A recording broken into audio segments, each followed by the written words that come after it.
नमस्कार। आज हम एक दिलचस्प सफर पर निकल रहे हैं, शेयर बाजार की दुनिया की दहलीज तक। हमारे हाथ में है एक हिंदी किताब, बेसिक्स ऑफ स्टॉक मार्केट, और हम खास तौर पे इसके परिचय मतलब इसकी भूमिका पर थोड़ी गहराई से बात करेंगे। ये उन लोगों के लिए है जो इस दुनिया में शायद पहला कदम रखना चाहते हैं, हो सकता है थोड़ी झिझक के साथ या शायद बहुत सारे सवालों के साथ। तो हमारे पास इस किताब का वो शुरुआती हिस्सा है, परिचय जिसे कहते हैं। और यह हिस्सा साफ साफ बताता है कि भाई किताब क्या सिखाने का इरादा रखती है और कौन है वो लोग, मतलब पाठक, जिन्हें ये खास ध्यान में रखकर लिखी गई है।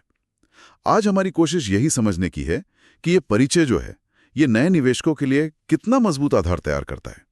क्या ये सिर्फ वादे करता है या वाकई कुछ ठोस नजरिया पेश करता है। हम इसके दावों को, इसकी अप्रोच को जरा परखेंगे। और देखिए, शुरुआती बड़ी दिलचस्प है। परिचय एक आम लेकिन गहरे सवाल से शुरू होता है। क्यों कुछ लोग सुबह 9 से शाम 5 की दौड़ में ही लगे रहते हैं, जबकि कुछ दूसरे लोग अपने पैसे को ही अपने लिए काम पर लगा देते हैं? ये कैसे होता है? क्या ये कोई जादू है? परिचय कहता है नहीं, ये जादू नहीं है, ये सही ज्ञान और सही शुरुआत का नतीजा है। और इसी शुरुआत का दरवाजा खोलने का दावा ये किताब कर रही है। देखते हैं कितना वजन है इस दावे में। तो सबसे पहले ये किताब आखिर लिखी किसके लिए गई है। परिचय इसमें बिल्कुल साफ है। ये उन लोगों के लिए है जिन्हें शेयर बाजार का क्या कहते हैं क ख ग भी नहीं पता। हाँ, बिल्कुल। मतलब एकदम जीरो से शुरू करने वाले। अच्छा। ऐसे लोग जो शायद अपनी मेहनत की कमाई को बैंक खाते में पड़ा देखकर सोचते होंगे कि काश इसे इसे बढ़ाने का कोई तरीका पता होता। हम्म।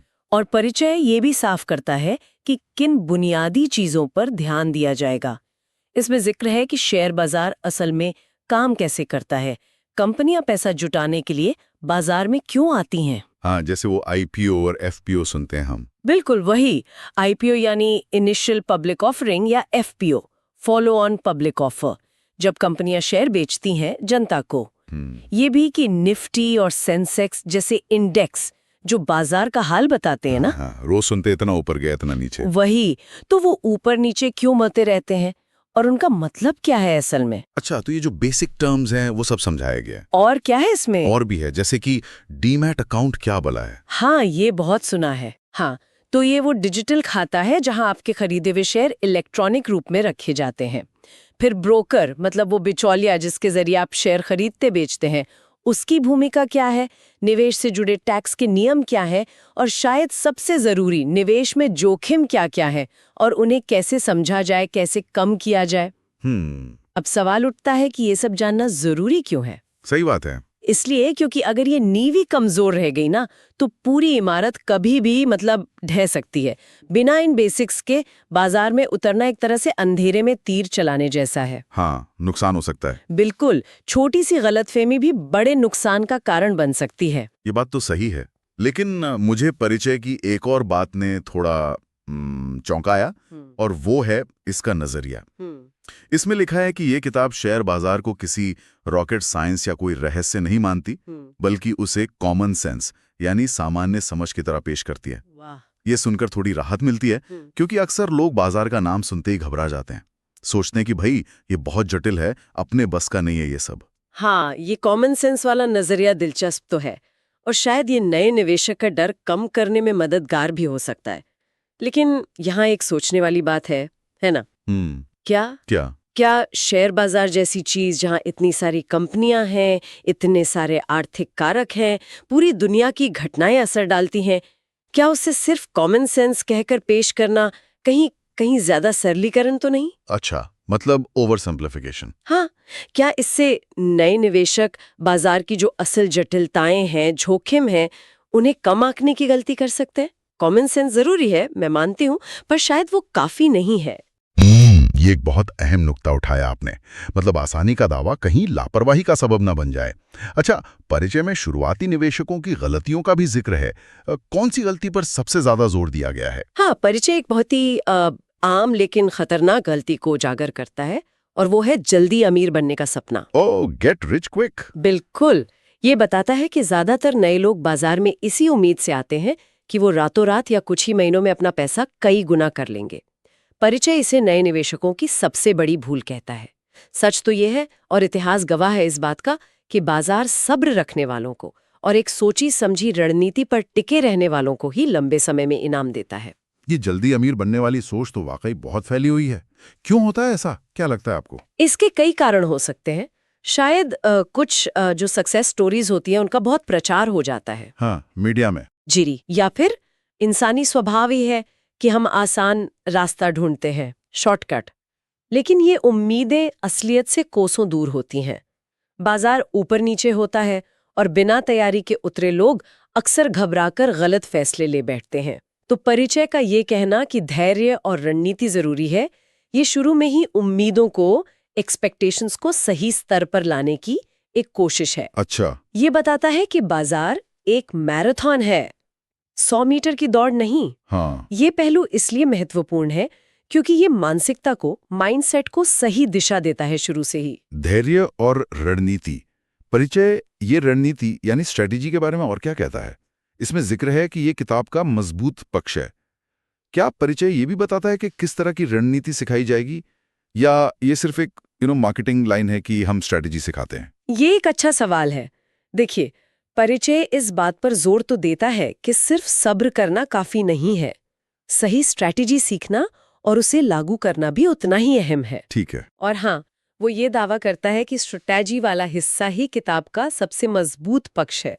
लेकिन आपके सवाल का सीधा जवाब दूं तो परिचय ये विस्तार से नहीं बताता कि वो कौन सी खास रणनीतियां सिखाएगा। अच्छा, ये एक आम बात है कि परिचय पूरी तस्वीर नहीं दिखाते हैं ना, तो ये संभव है कि ये कुछ हद तक मार्केटिंग का हिस्सा हो, पाठक को आकर्षित करने के लिए। असल रणनीतियां तो किताब के अंदर ही मिलेंगी। तो ये एक तरह का टीजर है। मतलब परिचय बताता है कि रणनीति जरूरी है और किताब में मिलेगी, पर कौन सी ये जानने के लिए किताब पढ़नी होगी। ठीक है, समझ गया। अब अगर हम परिचय से मिलने वाले मुख्य सबकों या टेकअवे की बात करें तो वो क्या है? परिचय से कुछ मुख्य बातें निकल कर आती हैं जो नए निवेशक के लिए एक तरह से दिशा सूचक हो सकती हैं। पहला, शुरुआती गलतियों से कैसे बचें। जैसे बिना रिसर्च किए किसी के कहने पर निवेश कर देना, टिप्स पर, या बाजार थोड़ा गिरते ही घबरा कर सब बेच देना, पैनिक सेलिंग। दूसरा, जोखिम को कैसे समझें और नियंत्रित करें, रिस्क मैनेजमेंट। जी, यानी ये जानना कि हर निवेश में कुछ न कुछ खतरा होता है और अपने पैसे को सुरक्षित कैसे रखा जाए, शायद अलग अलग जगह निवेश करके, जिसे हम डाइवर्सिफिकेशन कहते हैं।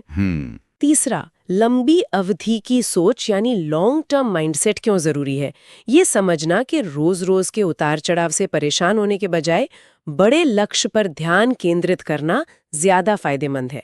और आखिर में, स्मार्ट और सुरक्षित तरीके से निवेश कैसे करें। मतलब भावनाओं में बहकर नहीं, बल्कि सोच समझकर, जानकारी के आधार पर फैसले लेना। ये चारों बातें सुनने में तो बहुत अच्छी लगती हैं, लॉजिकल भी हैं, लेकिन ये आपस में कैसे जुड़ी हैं? क्या ये अलग अलग सलाह हैं या एक ही तस्वीर के हिस्से हैं? नहीं, ये बिल्कुल एक दूसरे से जुड़ी हुई हैं। आप देखिए ना, अगर आप लंबी अवधि की सोच रखते हैं, वो तीसरा पॉइंट, तो आप बाजार के छोटे मोटे उतार चढ़ाव से घबराकर शुरुआती गलतियां, पहला पॉइंट, करने से बचेंगे, है ना? हाँ, सही बात है। जब आप भावनाओं में नहीं बहेंगे और रिसर्च करेंगे तो आप स्मार्ट और सुरक्षित निवेश, चौथा पॉइंट, कर पाएंगे। और स्मार्ट निवेश का एक बड़ा हिस्सा है जोखिम को समझना और उसे नियंत्रित करना, दूसरा पॉइंट। ओके। तो ये सब मिलकर एक अनुशासित और सफल निवेशक बनने का रास्ता बनाते हैं। ये सिर्फ अलग अलग नुस्खे नहीं है, बल्कि एक पूरी सोच है, एक पूरा नजरिया है। समझ गया। तो ये परिचय एक तरह से नए निवेशक को एक पूरा माइंडसेट अपनाने के लिए तैयार कर रहा है। ये सिर्फ जानकारी देने का वादा नहीं करता, बल्कि सोच बदलने की भी बात करता है। बिल्कुल। परिचय यही स्थापित करने की कोशिश करता है कि सफल निवेश सिर्फ ये जानने में नहीं है कि कौन सा शेयर खरीदना है, बल्कि ये समझने में है कि निवेश क्यों करना है, कैसे करना है, और सबसे जरूरी, अपने आप को कैसे संभालना है, खासकर तब जब बाजार आपकी उम्मीदों के मुताबिक ना चल रहा हो। जब मुश्किल वक्त हो। तो आखिर में परिचय के अनुसार ये किताब क्यों पढ़नी चाहिए? इसका अंतिम तर्क क्या है? मतलब व्हाट्स द फाइनल पिच? चलना चाहता है और चाहता है कि उसका पैसा भी उसके लिए मेहनत करे, पैसिव इनकम जिसे कहते हैं। हाँ, एक तरह से, तो उसे निवेश की दुनिया को समझना होगा। और ये किताब उसी समझ की दिशा में पहला जरूरी कदम है। ये उन लोगों के लिए है जो अपनी आर्थिक जिंदगी की बागडोर अपने हाथ में लेना चाहते हैं, लेकिन उन्हें रास्ता नहीं पता। परिचय ये उम्मीद जगाता है कि किताब उन्हें वो बुनियादी ज्ञान, वो ढांचा और वो आत्मविश्वास देगी जिसकी जरूरत शेयर बाजार जैसे क्षेत्र में पहला कदम रखने के लिए होती है। चलिए, तो हमने इस परिचय का काफी गहराई से विश्लेषण किया। ये साफ है कि बेसिक्स ऑफ स्टॉक मार्केट का परिचय नए निवेशकों को एक स्पष्ट संदेश देता है, ज्ञान हासिल करो, सब्र रखो, रणनीति बनाओ और हाँ, जल्दी अमीर बनने के सपने से बचो। ये बाजार को कॉमन सेंस से समझने का नजरिया पेश करता है, जो शायद डर कम कर सकता है। लेकिन जैसा हमने बात की, इसमें अति सरलीकरण का, ओवर सिंप्लीफिकेशन का खतरा भी हो सकता है। हाँ, और ये सब जानने के बाद एक विचार मन में आता है। परिचय हमें ज्ञान, धैर्य और सामान्य समझ के महत्व के बारे में बताता है, जो बिल्कुल सही है, इसमें कोई दो राय नहीं। लेकिन सोचने वाली बात यह है, शेयर बाजार अपनी अस्थिरता के लिए, अपनी वॉलेटिलिटी के लिए जाना जाता है। बिल्कुल। जब बाजार तेजी से गिर रहा हो या अचानक बहुत तेजी से चढ़ रहा हो, तब डर और लालच जैसी भावनाएं हावी हो जाती हैं, है ना? हाँ, बिल्कुल, ह्यूमन इमोशंस। जी, ऐसे माहौल में क्या सिर्फ किताबी ज्ञान और वो कॉमन सेंस वाला नजरिया काफी है? भावनाओं के इस तूफान में उस धैर्य और अनुशासन को बनाए रखना कितना चुनौतीपूर्ण हो सकता है? क्या असल परीक्षा ज्ञान की है या फिर मनोवैज्ञानिक मजबूती की, आपकी इमोशनल स्ट्रेंथ की? ये वो सवाल हैं जो शायद इस किताब का परिचय सीधे तौर पर नहीं उठाता, लेकिन हर निवेशक को, चाहे वो नया हो या पुराना, इस पर जरूर सोचना चाहिए। सही बात। ज्ञान नींव है, पर भावनाओं को संभालने की कला शायद वो